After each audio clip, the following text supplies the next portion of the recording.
Dalam Tuhan, teman-teman sahabat Sion, kita akan kembali melanjutkan kegiatan Embau ke-97 bagian 2 dari Yesus dan akhir zaman. Dan bagian ini saat ini kita masih masuk dalam topik Yesus adalah Allah.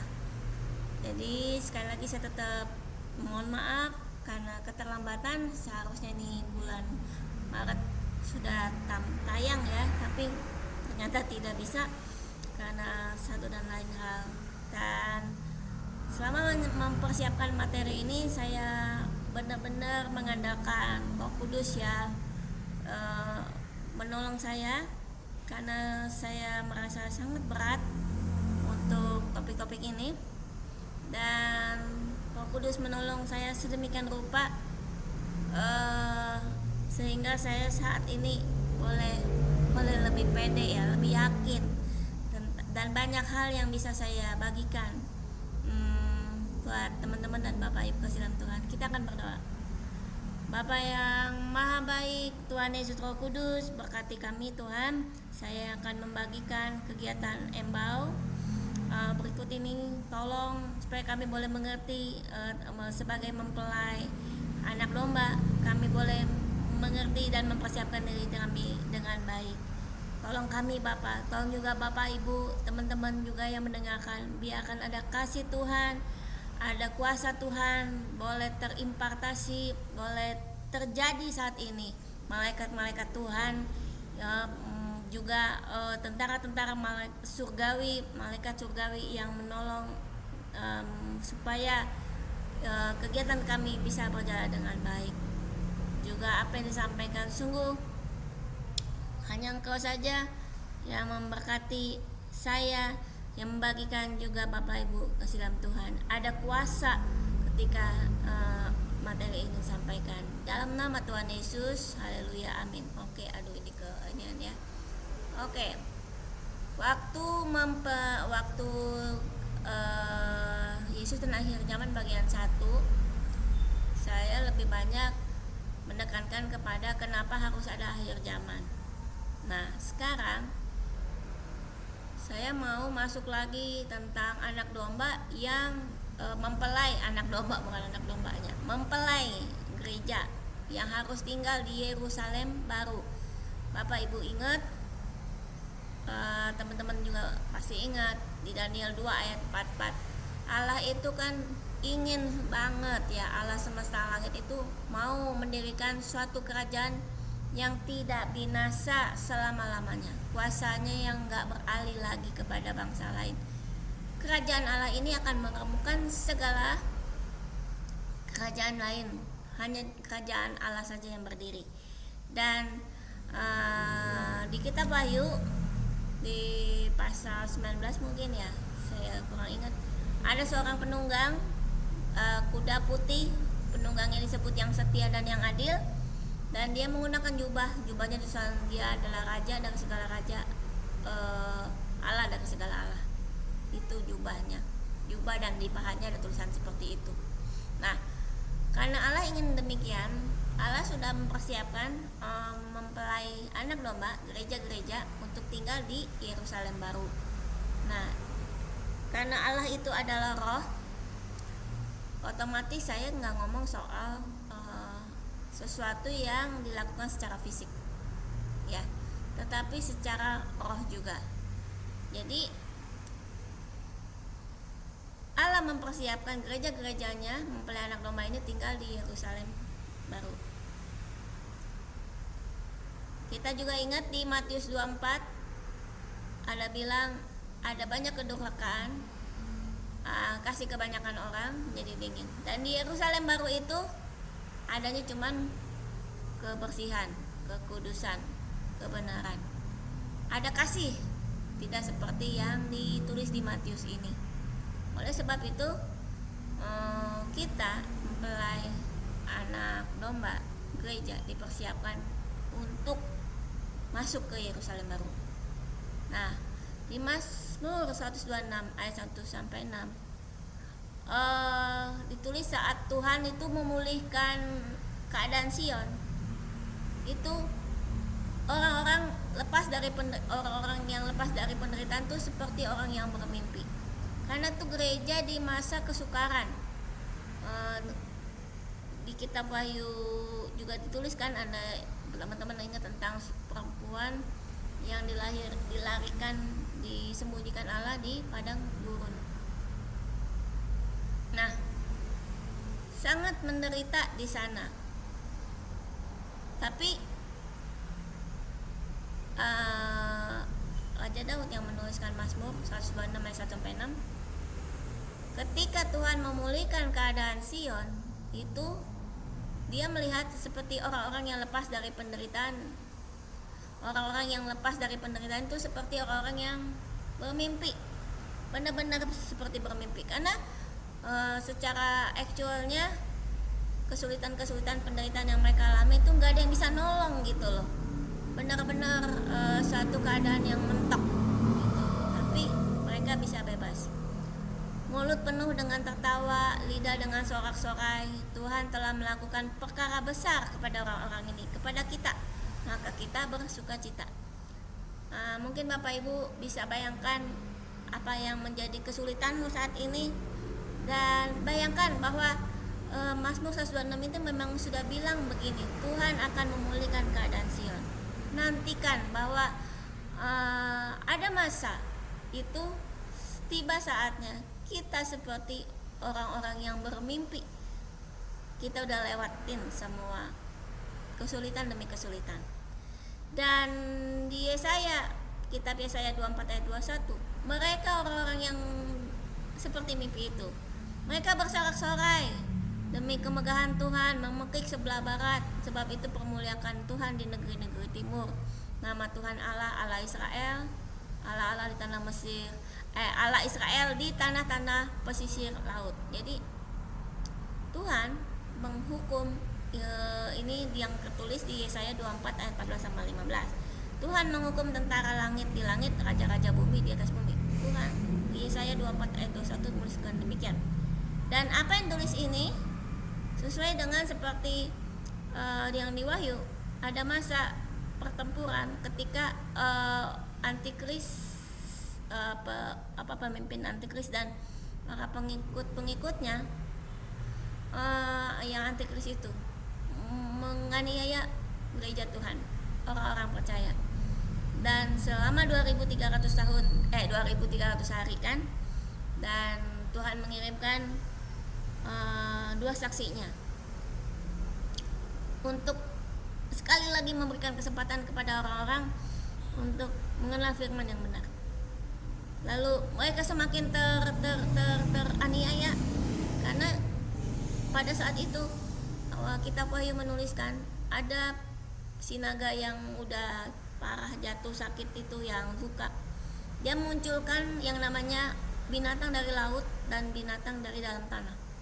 Mereka menginjak-injak bait suci Allah, dan korban kefasikan muncul di dalam bait Allah itu. Kesulitan yang sangat besar, dan ini sudah terjadi. Gereja-gereja Tuhan di beberapa tempat tertentu, di negara-negara tertentu, sudah nggak bisa lagi menolak menikahkan para pasangan LGBT. Dan kita berharap, kita berdoa pemerintah Indonesia, hukum yang berlaku di Indonesia tetap memegang teguh pernikahan itu hanya lawan jenis, perempuan dan laki-laki dan perempuan, seperti yang tertulis ada di Kejadian 1. Nah, orang-orang yang diselamatkan ini gereja yang bertahan, orang-orang yang tersenyum, yang bersorak ini seperti orang mimpi. Dia memakai kain lenan putih, dipakai kain lenan putih. Kain lenan putih itu perbuatan-perbuatan yang benar dari orang-orang yang kudus. Di Wahyu 19 ayat 8 tulis gitu. Dan dari zaman dahulu juga, waktu Tuhan Yesus mati di kayu salib, dibalut ya, dikapani dengan kain lenan putih. Dan semua orang yang mengasihi Tuhan, melakukan apa yang Tuhan suruh, Allah suruh, itu memakai kain lenan putih bersih di Wahyu 19 ayat 8. Juga semua pasukan di sorga yang mengikuti Tuhan Yesus, penunggang kuda putih yang pakai banyak mahkota di kepalanya, dia memakai kain lenan halus putih bersih.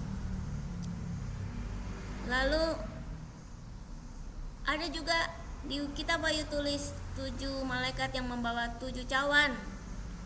Ya, 7 cawan itu dia juga memakai pakaian lenan putih.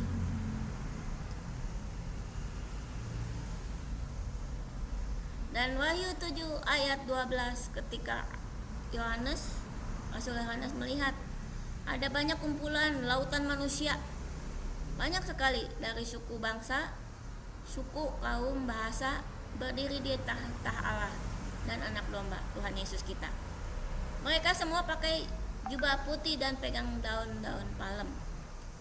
Jadi mereka yang udah keluar dari penganiayaan besar mencuci jubah dengan darah anak domba, sehingga pakaiannya menjadi putih dan bersih. Nah, ini adalah bagaimana yang pakai kain putih itu orang seperti apa. Di Wahyu 14 ayat 1 sampai 5 ditulis juga ada tentang 144.000 orang Israel yang menjaga dirinya tetap murni. Dia tidak melakukan percabulan, tidak pernah berdosa dan tanpa kesalahan. Ini yang pakai kain lenan putih. Dan di 1 Yohanes 2 ayat 6, Rasul Yohanes tulis, orang-orang ini memiliki hubungan yang erat dengan Allah, hidup dalam terang dan kebenaran. Hidup sebagaimana Yesus hidup, seperti Yesus mencontoh, dia lakukan. Lalu dia orang-orang yang mengasihi saudaranya, saudara-saudaranya semua dia kasihi. Mengasihi dengan kata-kata, juga perbuatan dan kebenaran. Jadi bukan kata-kata doang, perbuatan dan kebenaran. Dan membuat kasih Allah itu sempurna dalam kehidupan pribadi. Jadi ketika kita mengasihi saudara sesuai dengan apa yang kita mampu, dan kita tidak berkata bohong kepada orang lain supaya tidak menyakiti perasaannya. Kita akan berkata benar, tetap berkata benar. Kita kasihi saudara kita dalam kata-kata, perbuatan dan kebenaran. Lalu orang-orang ini, saya dan Bapak Ibu, itu kita mengakui Yesus itu Mesias. Kita menerima karunia Allah, sehingga pada suatu hari nanti kita, setiap orang yang mengasihi Allah, udah menerima karunia Allah, kita gak perlu lagi orang lain untuk mengajarkan tentang kebenaran firman. Kita tahu apa yang Allah pikirkan, yang Allah ketahui, apa yang Allah kehendaki, Allah pingin. Dan kita tahu di hati nurani kita ada tulisannya, harus seperti ini dan seperti itu. Kita menjadi orang yang dewasa rohani. Dan orang-orang ini menaruh harapannya pada Kristus, jadi tetap menjaga dirinya tetap suci seperti Kristus. Walaupun orang-orang sekitarnya, dunia membawa mereka sampai pada satu kondisi, gak apa-apa dah curang-curang dikit atau gimana, tapi kita akan menjaga diri kita tetap suci. Iya, itu penderitaan yang dialami oleh gereja. Orang-orang itu, saya dan Bapak Ibu, mengenal roh Allah yang mengakui Yesus adalah Kristus dalam wujud manusia. Roh itu berasal dari Allah. Hidupan kita, mulut kita, apa yang kita lakukan, apa yang kita pikirkan, apa yang kita respon, itu hanya fokusnya Tuhan Yesus, gak ada yang lain. Dan kita punya iman, apapun yang kita minta, tapi harus sesuai dengan kehendaknya. Karena kan kita, pikiran kita udah terkoneksi dengan Tuhan Yesus. Apa yang kita pengen, Tuhan Yesus tahu. Hati nurani kita mencatat, menulis. Allah itu mendengarkan. Jadi jangan apa yang apa saja yang kita minta. Apa misalnya mobil, ya minta saja sesuai dengan kehendak Allah. Oh, mobilnya dipakai untuk kebenaran firman, untuk pelayanan. Ada untuk maksud-maksud yang sesuai dengan kebenaran firman, dan Allah mengiyakan. Dan di hati nurani kita membenarkan. Gak ada keinginan untuk nyombongkan diri, pamer dan lain sebagainya. Bukan. Dan itu Tuhan pasti kasih. Jadi miliki iman bahwa apapun yang kita minta sesuai dengan kehendaknya, pasti Allah dengar. Dan kita semua, saya dan Bapak Ibu itu berdoa minta pengampunan bagi diri kita sendiri, dari saudara-saudara kita. Kita berdoa bagi saudara-saudara kita supaya, tapi kita hanya berdoa untuk dosa yang tidak mengakibatkan kematian. Jadi ada dosa yang menyebabkan kematian. Dosa yang kayak apa? Dosa yang menolak Tuhan Yesus. Dosa yang membuat orang-orang menjadi terjungkal, jadi salah memahami Alkitab. Ada kan di kitab Wahyu tidak boleh menambah dan mengurangi. Maksudnya juga, makanya orang-orang itu harus berdoa. Kita kan dikasih karunia Allah untuk mengerti firman Tuhan. Gak perlu ada orang lain lagi yang ngajarin. Ini tercatat di hati nurani kita. Tapi kita terus minta pengampunan dosa. Tapi untuk orang-orang lain, saudara-saudara kita yang lain di luar, yang udah jelas-jelas menghujat Allah, gak mau kenal Allah, menolak, gak ada pertobatan, tidak mengakui Tuhan Yesus adalah Mesias, kita kata Tuhan, kita gak usah berdoa untuk minta pengampunan untuk mereka. Itu baca aja sendiri ya di 1 Yohanes 5 ayat 16. Nah, mengenai dosa yang tidak mengakibatkan kematian. Kalau yang mengakibatkan kematian bisa lihat di kitab Yudas. Nah, ini ada penunggang kuda putih, Tuhan Yesus anak Allah. Setelah masa kekejian berakhir, Tuhan Yesus akan datang menunggang kuda putih. Wahyu 19 ayat 11 sampai 16. Yohanes melihat surga terbuka, ada seekor kuda putih, penunggangnya disebut setia dan benar. Ya, ini matanya menyala seperti api, memakai banyak mahkota di kepalanya, dia memenangkan banyak hal. Dari mulutnya ada sebuah pedang tajam, firman. Ada catat dalam hati nurani orang-orang untuk mengalahkan bangsa-bangsa. Orang harus hidup benar. Jubahnya, pahanya bertuliskan raja atas segala raja dan Tuhan atas segala Tuhan. Pasukan surga mengikuti penunggang kuda putih. Pasukan surga mengikuti penunggang kuda putih. Pasukan surga juga menggunakan kuda putih, pakai kain lenan halus putih bersih. Jadi ini yang Rasul Yohanes lihat di Pulau Patmos. Ini kuda putih ini berbeda dengan penunggang kuda putih yang ada di Materai 1. Yang di Materai 1 penunggang kuda putihnya cuma pakai mahkota 1. Sedangkan ini mahkotanya banyak. Matanya seperti nyala api. Berbeda ya. Kalau di penunggang kuda putih di Materai 1, penunggangnya bawa busur dan pakai mahkota 1. Ini antikristos, mengatakan penyesat. Dan si kuda putih yang di Materai 1 inilah yang akan membawa orang-orang pada penyesatan. Binatang dalam laut akan keluar, binatang dalam tanah keluar, ada nabi-nabi palsu, semua nanti ditangkap. Gak usah ini yang disebut kematian dosa yang menyebabkan kematian. Seperti ini, semuanya dilemparkan ke lautan api yang menyala oleh belerang. Gak perlu ditanya, langsung diambil, dibuang. Sisa pasukan dibunuh dengan pedang yang keluar dari dalam penunggang kuda putih. Firman Tuhan keluar. Yang mereka lakukan tidak sesuai dengan firman. Ada mayat kuda-kuda dan orang yang habis dimakan burung yang terbang di langit. Itu yang Tuhan udah siapkan. Jadi jangan terkecoh. Tuhan Yesus kita memang pakai kuda putih, tapi dia disebut yang setia dan yang benar. Dia ada banyak mahkota di kepalanya, ada pedang yang keluar dari mulutnya. Berbeda dengan penunggang kuda putih di Materai 1. Dia cuma bawa busur, dia cuma pakai satu mahkota.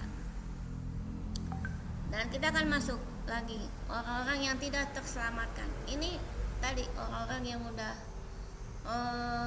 melakukan dosa yang menyebabkan kematian. Kedua ya, nggak tercatat dalam buku kehidupan lagi. Mereka tuh orang yang kekeh ya, nggak akan bertobat. Hatinya keras, memang nggak bisa diapa-apain lagi. Orang-orang yang ditimpa bencana tetapi tetap nggak mau bertobat, tetap aja melakukan seperti itu.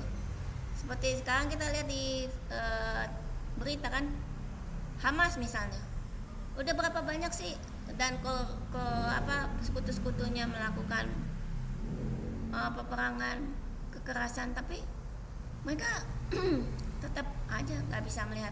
Mereka hanya melihat diri mereka yang benar. Mereka menyembah roh-roh jahat, membuang berhala-hala dari emas, tembaga, perak, batu kayu. Tetap melakukan pembunuhan, perbuatan sihir, pencurian, dan pencabulan. Ada masa orang yang suka berbuat cabul gak akan berhenti berbuat cabul terus. Orang yang suka berbuat sihir akan terus melakukan perbuatan sihir. Orang yang suka membunuh, membenci saudaranya akan terus membenci saudaranya. Dia gak akan bisa memaafkan. Itu udah masuk ke dalam dosa yang menyebabkan kematian kedua. Lalu ada orang-orang yang menyembah binatang yang keluar dari laut, binatang yang keluar dari dalam tanah. Baca di Wahyu 13.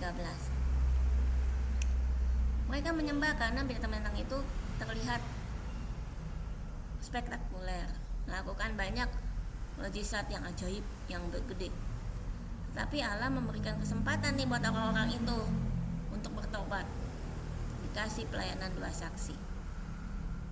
Tapi entah mereka akan bertobat atau tidak.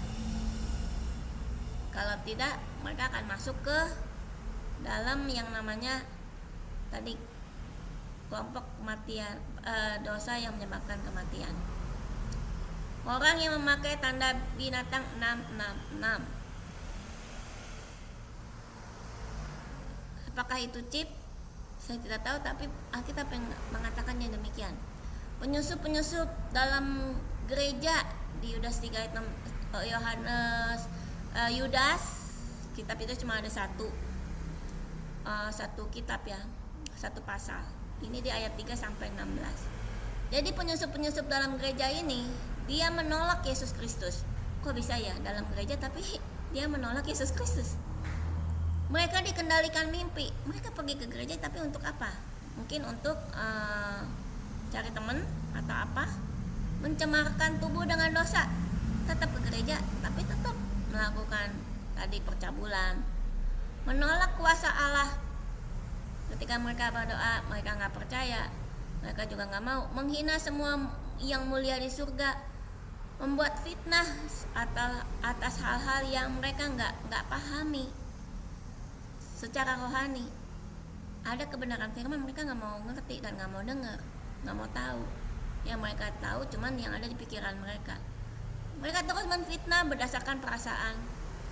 Sekelompok orang yang memfitnah persepuluhan itu sudah tidak perlu ada penyesatan dalam gereja, menggunakan uang dengan tidak benar, persepuluhan dan lain sebagainya. Ini mereka melakukan fitnah. Ya mungkin ada oknum yang seperti demikian. Tapi ada banyak juga orang gereja, di dalam gereja takut akan masih harus menggunakan dengan benar. Karena setiap orang dalam gereja, kita mempelai anak domba, harus melakukan yang benar, bukan asal-asalan kan. Menyerahkan diri mereka untuk uang. Nah, selalu uang jadi nomor satu. Selalu mengeluh, gak pernah bisa bersyukur dengan apa yang Tuhan kasih. Mencari kesalahan-kesalahan orang lain, merasa dirinya benar, sombong. Dan dia baru bisa mengatakan hal yang baik kalau hal itu memberikan keuntungan bagi dia. Dan yang pasti orang-orang ini menyebabkan perpecahan. Orang-orang ini adalah termasuk penyusup-penyusup di dalam gereja.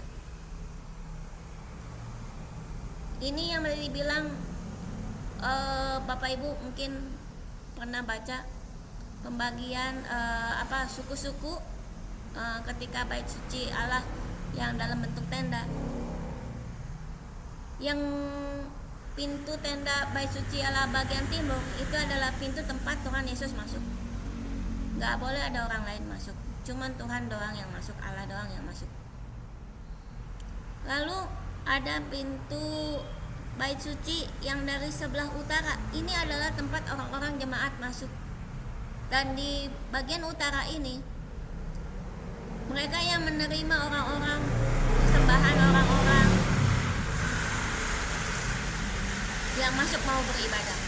Nanti si jemaat-jemaat ini masuk dari pintu utara, keluar ke pintu selatan. Makanya kenapa di Alkitab tulisin orang-orang di tanah Gog dan Magog akan mengenal Allah. Orang-orang di daerah utara sangat sulit mengenal Tuhan, berhubungan dengan uang. Ya kan tadi orang-orang jemaat mau masuk. Kitab Yudas menuliskan, menyerahkan diri mereka untuk uang, selalu mengeluh, mencari kesalahan orang lain, sombong, dan mencari keuntungan sendiri, menyebabkan perpecahan. Inilah yang akan terjadi penganiayaan di gereja akhir zaman. Di Wahyu 12, tanda besar di langit udah kelihatan. Ada seorang perempuan yang melahirkan dan naga berkepala 7 siap-siap mau nyaplok si bayi anak yang dilahirkan. Tapi Allah udah menyelamatkan si bayi itu. Perempuan itu dilambangkan sebagai gereja Tuhan yang sedang dikejar naga iblis. Allah menyembunyikan perempuan itu gereja di suatu tempat di padang gurun. Gereja kita adalah mempelai Kristus.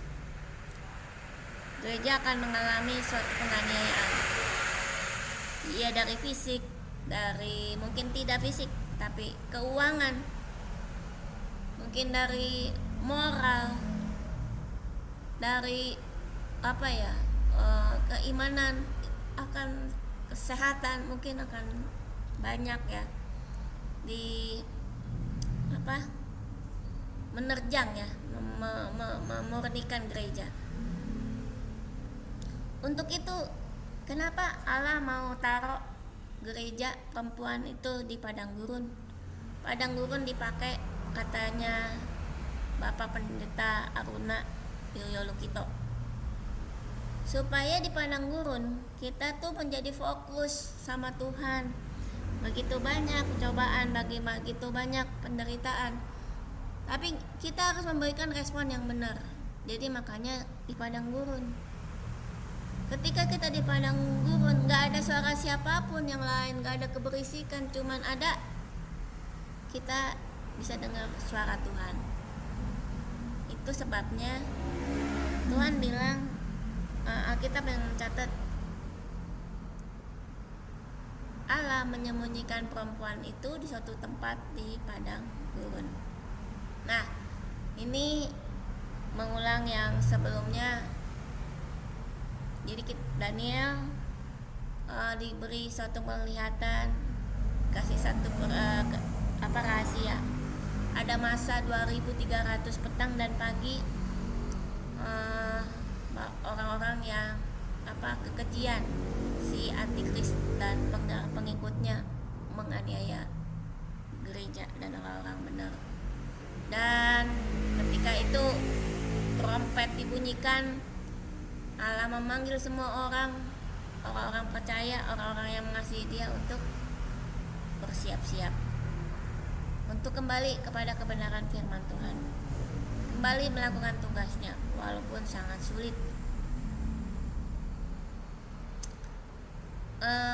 Ini trompet ada isiannya. Trompet satu ada hujan es, hujan api, setengah pertiga bumi terbakar, pohon-pohon rumput hijau. Memang udah pernah, tapi kita nggak tahu apakah itu masuk kriteria trompet satu. Tapi terus ada trompet dua, ada gunung besar dengan api nyala dilemparkan ke laut, laut menjadi darah, makhluk laut mati, kapal-kapal binasa. Ada kapal karam, tapi belum banyak kapal. Mungkin harus terjadi peristiwa global. Ini juga trompet tiga mengenai sungai mata air yang menjadi keracunan pahit. Matahari bulan bintang menjadi gelap, tapi tidak disebutkan gelapnya harus berapa lama, tapi menjadi gelap. Trompet 5 ada bintang jatuh, ada keluar asap belalang yang memiliki kuasa. Waktu itu kejadian di mana saya baca berita, tapi saya tidak tahu, belum bisa meyakinkan bahwa apakah itu termasuk belalang yang dimaksud ini. Tapi awal-awalnya udah terlihat, awal-awal saya pikir. Tapi apakah ini udah termasuk? Dan trompet 6 dibilang ada 4 malaikat yang keikat di sungai Efrat. Dan saat ini ada berita yang mengatakan sungai Efrat mulai kering, dan orang-orang bilang apakah itu orang-orang profetik? Apakah ini memang masanya karena sungai Efratnya udah kering? Ini masanya malaikat-malaikat, 4 malaikat itu dilepas. 4 malaikat itu nanti membawa ini loh, prajurit pasukan 200.000. Mereka sangat luar biasa. Lalu ini yang tadi disebutkan pelayanan 2 saksi. Pelayanan 2 saksi ini dari Allah punya kehebatan besar ya, kemampuan luar biasa. Terus ada binatang laut dan binatang dalam tanah yang menajiskan pelataran luar bait Allah selama 42 bulan. Dan gereja memang sudah gak bersih lagi ya, dengan adanya banyak peraturan pemerintah yang ikut campur dalamnya. Tapi ini masih belum masuk ke bagian ini, binatang laut dan binatang dalam tanah yang menajiskan pelataran luar bait Allah. Terus trompet 7, nah ini belum ya. Ini kalau kita baca kitab Wahyu kita akan ketemu banyak hal. Ini prosesi yang harus kita persiapkan anak-anak Tuhan mempelai. Baru di trompet 7 Tuhan Yesus datang, rapture. Setelah trompet 7 baru step berikutnya cawan murka, dan ini masa penghakiman. Gak ada satu orang pun yang mau tinggal di sana. Dan untuk itu Allah udah mempersiapkan kita untuk bisa bertahan, menang. Makanya di Yesaya 11 ayat 2 ditulis ada 7 roh Allah. Di kitab Wahyu juga ada 7 roh Allah ya, yang seperti lidah api. Dia roh Allah, roh hikmat. Roh Allah kan keberanian ya, roh hikmat dia mengerti dengan pengetahuannya bagaimana mengurus administrasi, berperang, mengurus keagamaan, etikanya manusia, itu ada semua kecatat di hati nuraninya. Roh yang mengerti, memahami secara struktur menyeluruh untuk segala hal yang terjadi, yang sedang dihadapi. terus roh nasihat, membuat perencanaan, tujuan, pertimbangan, terus kekuatan untuk membangun pertahanan, roh keperkasaan ya, roh pengenalan akan Tuhan, kesatuan tubuh Kristus, dan takut akan Tuhan. Konsep kita hanya memuji, memuliakan Allah, bukan sembunyi-sembunyi untuk mendirikan diri sendiri. Jadi bukan. Jadi kita harus minta pada Roh Kudus, kepada Allah kita, untuk kita bisa mengaktifkan 7 roh ini dalam kita masing-masing. Karena ini yang kita butuhkan untuk supaya kita menang di masa-masa sulit seperti ini. Kalau kita udah aktif ini, nah di 2 Petrus 1 ayat 57, kita akan bisa gitu loh, menambah iman kita sama Tuhan Yesus. Kita tetap berbuat kebaikan, walaupun orang yang kita kasih perlakukan baik nggak baik, tidak baik orangnya, tapi kita harus tetap baik sama dia. Kita memiliki pengetahuan, walaupun orang-orang sekitar kita memahami sesuatu dengan kedangkalan, nggak tahu, kebodohan, mungkin bahasa kasarnya ya, penguasaan diri. Walaupun kita diperlakukan tidak baik, tapi respon kita akan masih benar. Ketabahan, ada banyak kesulitan mungkin kita hadapi, tapi kita tetap tabah melanjutkan persoalan. Kesalehan, tetap menjaga kebenaran ya, nggak melakukan seenak-enaknya. Berlaku ramah, mempraktekkan kasih. Orang-orang yang benar itu juga bisa loh mengalami keruntuhan rohani. Jadi ini kalau kita udah aktif 7 roh Allah ini, kita akan mengalami yang namanya tenaga baru kayak gitu. Dan kita akan bisa menambah iman kita kepada Tuhan Yesus Kristus. Kita juga akan menolong diri kita supaya tidak terjadi keruntuhan rohani. Keruntuhan rohani karena kita masih di tubuh yang lama ya. Hati-hati bahwa kita akan masih memiliki keinginan-keinginan jahat. Iman yang tidak bertumbuh. Hati-hati mengalami kebutaan atas berkat-berkat rohani. Tuhan udah kasih berkat, tapi tetap marah-marah, tetap gak bersyukur. Mengalami ketidakjelasan atas keselamatan yang sudah dimiliki, antara uang atau keselamatan jiwa, agar keselamatan jiwa kita nanti, atau uang, itu gak jelas sama yang mana. Yang lupa bahwa Yesus Kristus sudah menebus dosa kita. Simpulannya, Allah sudah mempersiapkan gereja ini, gereja termasuk Sion ya Bapak Ibu, sebagai mempelai perempuan, mempelainya baik anak domba Allah tuh, yang tinggal di Yerusalem baru, langit baru, bumi baru. Harus tinggal di Yerusalem baru. Meaningnya rohani ya, spiritual, bukan fisik.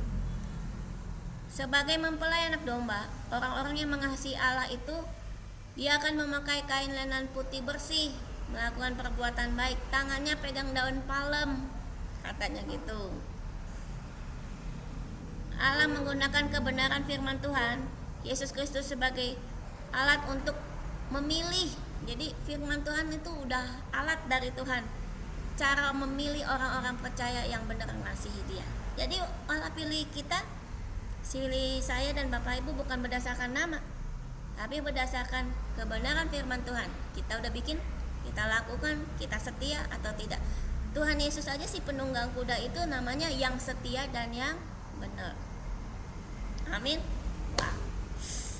Allah memberikan kesempatan bagi orang-orangnya untuk mempersiapkan diri dan merapatkan barisan. Karena begitu besar kasih Allah. Allah pengen semua orang diselamatkan. Begitu banyak kesempatan, tapi memang ada batas terakhir. Ada kesempatan terakhir. Tapi itu udah sangat-sangat sulitnya. Kondisinya tidak enak. Selagi kita bisa, ayo kita mempersiapkan diri dengan baik, rapatkan barisan, karena ada saatnya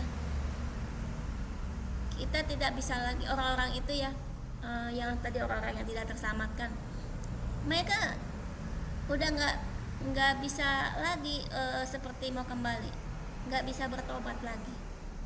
Makanya iblis tetap menjadi iblis, dia nggak pernah bisa bertobat, nggak pernah bisa bertobat. Malaikat jatuh tetap menjadi malaikat jatuh, nggak bisa menjadi. Hati-hati, kita harus mempersiapkan diri dengan benar. Allah telah mempersiapkan momen akhir saat pintu kesempatan ditutup, nggak ada kesempatan kedua. Hati-hati, kesempatan ini gunakan dengan baik. Ini sama seperti orang-orang yang binasa pada masa air bah Nuh. Ada banyak orang melihat saat Nuh dan keluarganya, 8 orang itu bekerja sama membangun sebuah batra di puncak gunung Ararat. Tapi apa yang mereka lakukan? Mereka hanya tertawa, mencibir, mereka ngata-ngatain Nuh, dan mereka nggak mau tergerak apapun. Kenapa Nuh bisa seheboh itu? Itu yang terjadi. Padahal ada banyak kesempatan ketika Nuh sedang membangun batra untuk mereka bertobat. Seenggak-enggaknya bantulah supaya pekerjaan batra itu selesai. Tapi mereka nggak mau, dan akhirnya semuanya menjadi selesai. Ya, menjadi selesai. Tidak ada lagi. Dan setelah air bah cuman ada Nuh dan keluarganya, 8 orang. Oke, Bapak Ibu kasih dalam Tuhan, terima kasih untuk Yesus dan akhir zaman bagian 2 dan 1 sudah selesai. Jumat depan kita akan masuk ke Yesus Raja Kekal. Kita berdoa. Bapa yang Maha Baik, tolong kami Tuhan, Roh Kudus tolong kami Tuhan, supaya kami dapat mempersiapkan diri dengan baik. Kami sebagai mempelai anak domba, tolong kami Tuhan, untuk kami setia dan benar melakukan apa yang menjadi bagian kami, setia dan benar melakukan apa yang dikatakan dalam firman-Mu. Biarkan Tuhan otoritas juga kuasa Allah memenuhi kami. Biarkan Tuhan pikiran kami, hati kami terkoneksi dengan Engkau saja. Tangan kaki kami bersih, sucikan kami, ampuni kami Tuhan, selamatkan kami Tuhan, tutup bungkus kami Tuhan dari dosa yang menyebabkan kematian, di dalam nama Tuhan Yesus. Terima kasih Bapa. Haleluya, amin. Oke, sampai jumpa Jumat depan. Tuhan Yesus memberkati. Shalom.